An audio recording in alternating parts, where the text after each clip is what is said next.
Hello friends, welcome to another episode of Stock Market Daily Update. I'm Aditya from Mostly Bearish. Today on my Telegram channel, I spoke about Himmat Singh Ka Saij, HDFC, Tata Motors and GIC Housing Finance. On my Telegram channel, I keep giving out live updates of the stocks I'm looking at or potential breakout or breakdowns.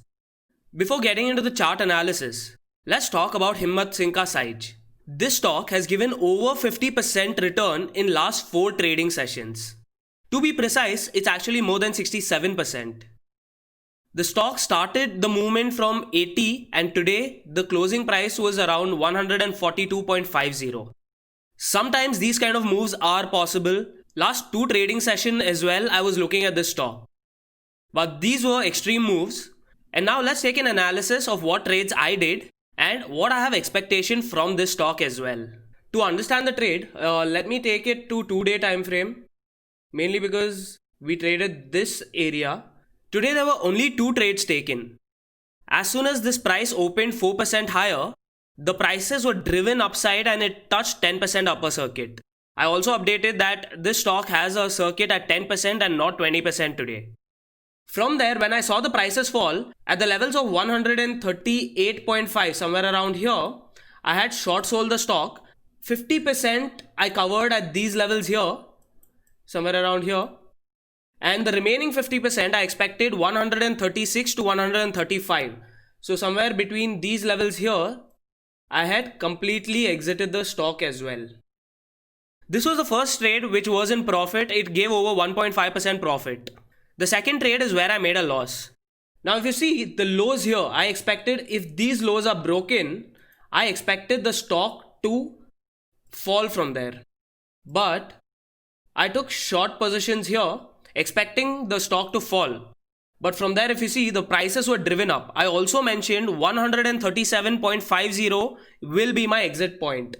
So somewhere around these levels here, I exited the stock. The first trade gave me 2 points profit around and the second trade took away 2.5 points profit. So today I ended in loss of 0.5% into my quantity itself. But if I did not exit at these levels, I would have bared another extra 5-point loss because the prices started driving up from there. During the day, I also updated that there are high chances there might be a fall in the stock.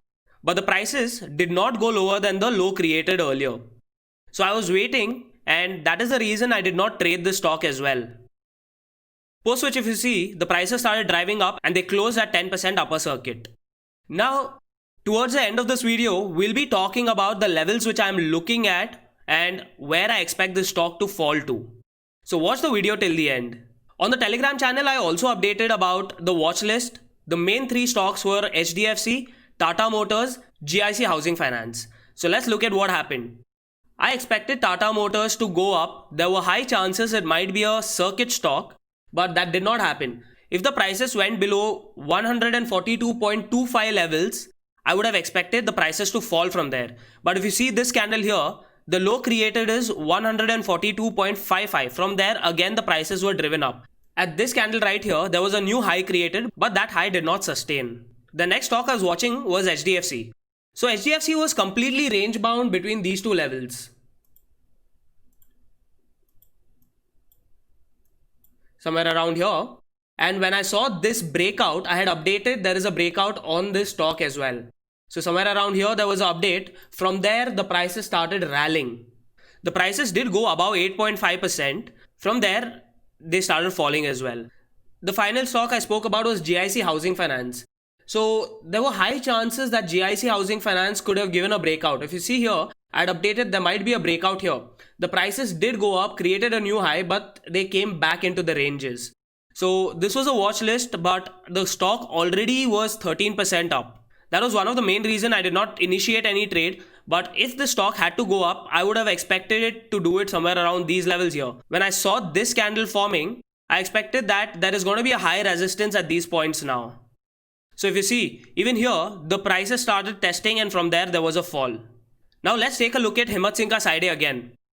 I am waiting to take positions in this stock on the short side. Now if you see, the prices were driven up from 85 levels to 142.5 levels. Tomorrow also, there will be an upper circuit at 10%. But if the circuit is changed to 5%, there are high chances it might hit the 5% upper circuit as well.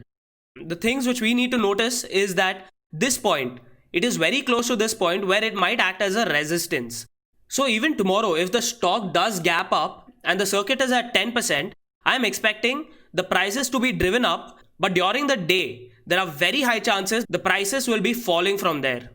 But if the stock has a circuit at 5%, I will wait for price action and see if the 5% upper circuit is hit, because that probably might break the resistance which we were talking about.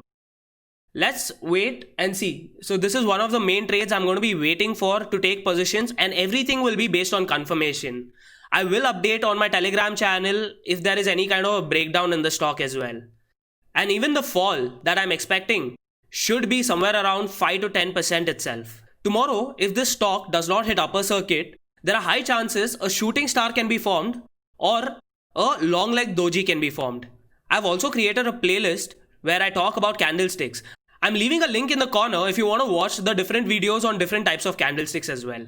So I hope today's updates were useful and you guys understood that every time you cannot expect something. If you know you're wrong, you need to get out. Today, if I did not get out at 137.50, I would have had to bear another 5-point loss, which was unnecessary. So I got out, and analytically, I was still fine even though the day ended in loss. Make sure you subscribe to Mostly Bearish so that you don't miss out on any updates from my side. Also show some support by commenting and what you feel so that we also can have some kind of interaction as well. Thank you so much for watching my videos.